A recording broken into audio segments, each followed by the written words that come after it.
The Indonesian people are fed up with their quality of life and their leaders.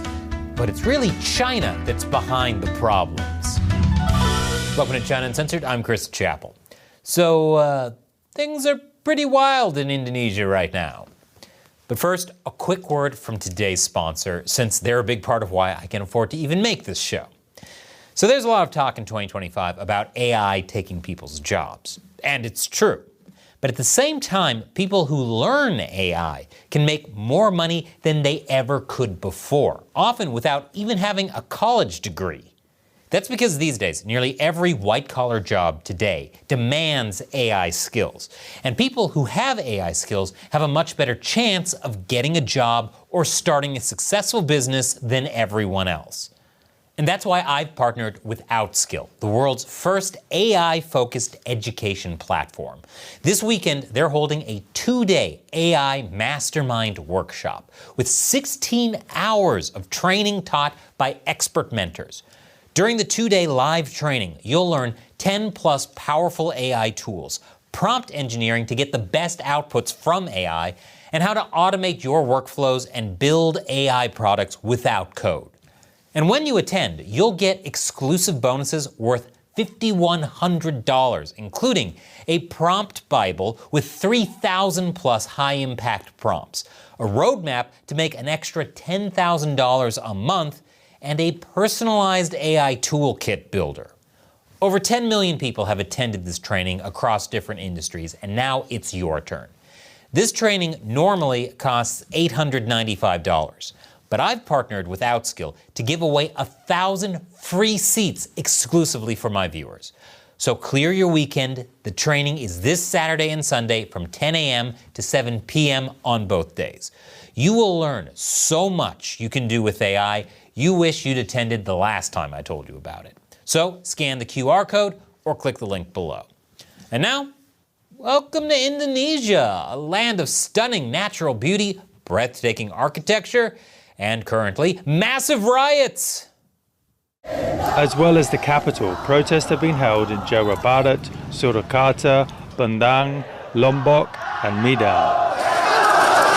Troops have joined police on the streets, using tear gas and water cannons to disperse crowds. In Makassar, in South Sulawesi province, demonstrators set fire to a regional parliament building, killing several people. It all started nearly a week ago when the Indonesian people heard that their lawmakers were getting a monthly housing allowance of over $3,000, which is almost 10 times the minimum wage in the capital. That's on top of their salary, which is already quite a bit more than the average Indonesian makes. You know, politicians should only make minimum wage, although that would probably lead to crazy inflation when they immediately pass a law that states minimum wage is now $400,000 an hour. This news was the straw that broke the camel's back. On top of rising costs of living and rising unemployment, budget cuts to social services, and legislation allowing military officers to take up government positions without retiring or resigning from the armed forces. It's like a military coup, but one that happened bureaucratically, which is just as alarming and way less cool. Police came to break up the protest. But when a delivery driver was hit by one of the police vehicles and later died, all hell broke loose, with protesters even flying the straw hat pirate flag from the manga and anime One Piece, which has become a symbol of revolution in the country. You know it's bad when One Piece gets involved. In fact, it got so bad, the president of Indonesia, Prabowo Subianto, pledged to revoke certain lawmakers' perks, including the housing allowance that got everything going in the first place. And he even had to cancel a trip to China while TikTok suspended live video in the country. Because that'll totally fix the situation. But it's fitting that Subianto had to cancel this trip to China, since China is responsible for some of the problems in Indonesia that led to the protests in the first place. It has huge influence in Indonesia. Indonesian politicians have been more than willing to promote Chinese ties and deals. In fact, China was the first country Subianto visited after he was elected last year. There have been a lot of deals between the two countries, especially when it comes to infrastructure development projects through China's Belt and Road Initiative, like Indonesia's high-speed rail. China's even playing a major role in the relocation of Indonesia's capital. And President Subianto is absolutely there for it. China, of course, claims that its Belt and Road Initiative is committed to open, green, and clean cooperation, has zero tolerance for corruption, and promotes steady and high-quality growth. But in truth, it's everything but that. And everyday Indonesians are paying for it, especially in the mining industry.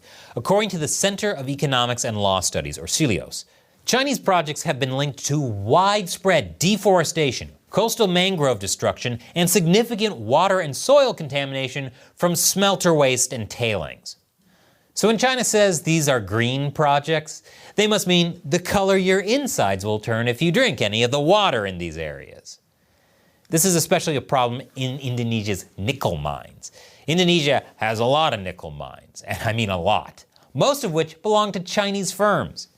They not only fuel China's EV industry, they also benefit from and encourage widespread corruption and drive land grabs. Who could have guessed that China would be involved in land grabs? According to the China Global South Project, nearly 30% of the nickel projects identified by the NGO involved corruption or illegal mining activity. The nickel mines do provide jobs for local people, but that's not all they get. The water around his village is now harming marine life. And here's what's driving the pollution: open-pit nickel mines. Local says when it rains, sediment is washed into the sea, burying coral reefs that sustain fish and other marine life. So when someone says something about these projects smells fishy, it's hard to tell if they're talking about the corruption, all the washed-up marine life corpses, or both. It's not just an environmental problem. The waste also poses a health risk to anyone in contact with the contaminated water. I felt it myself, the itching. My hands broke out in sores because of the water. This guy's not alone. All sorts of people, from babies to the elderly, have reported getting these kinds of itches. And yet, many Indonesian locals, like those interviewed by DW, say they've never been warned about water contamination. In fact, DW reports that officials actively discourage sharing pollution data with locals and gave no alternative water supply. As one local resident said bluntly, they let us drink it knowing it's polluted. That means they are letting us die. What? No, they're not letting you die. They're actively killing you. Gotta use the active voice, not the passive one, when it's this egregious. That's your grammar lesson for the day. Chinese companies are rewarding the kind of policies that make Indonesians sicker and more vulnerable to landslides and floods. And the working conditions are abysmal. Workers keep dying at Chinese-owned nickel plants. While, according to CELIOS, both Indonesians and Chinese face unsafe working environments, excessive working hours, substandard housing, and frequent industrial accidents, as well as exploitative conditions. Or as these conditions are known in China, employment, and you're welcome for the job. We obtained this footage taken by Chinese workers who raised concerns over conditions they face at nickel smelters. The workers told their lawyer they did not have proper safety gear to deal with hazards captured in the videos. Among other things, their passports were withheld, they couldn't travel freely outside the region, and they had to work more than 12 hours almost every day. Yeah, I'm pretty sure you should have safety gear when working in a place that looks like it was built to destroy T-1000s. There are a lot of other ways that China ruins Indonesian lives, such as illegal gold mining, which the Chinese embassy won't help Indonesia crack down on, and illegal fishing, where Indonesian laborers face tons of abuse. Illegal gold and illegal fish. Combine those, and you have the most outside-of-the-law goldfish you've ever seen. There's also the rise in Chinese criminal activity in Indonesia, including bride trafficking, which is the worst type of traffic outside of child and rush hour. And China's expanding media influence in Indonesia, including TikTok, which for some strange reason has suspended live streaming following the protests. It's ironic people might need to pirate their news to see protesters that look like one-piece pirates. So when Indonesians protest because of the high cost of living, poor living conditions, and outrageous perks for the elites, they should also keep in mind that all of that is made possible by the Chinese Communist Party. Of course, the CCP hates that I bring this up, and apparently so does YouTube. So be sure to leave your comments below and share this video with everyone you know. And don't get left behind when everyone else is learning to use AI. Be one of the first 1,000 people to click below and book your slot for OutSkills AI training this weekend. Once again, I'm Chris Chappell. Thanks for watching.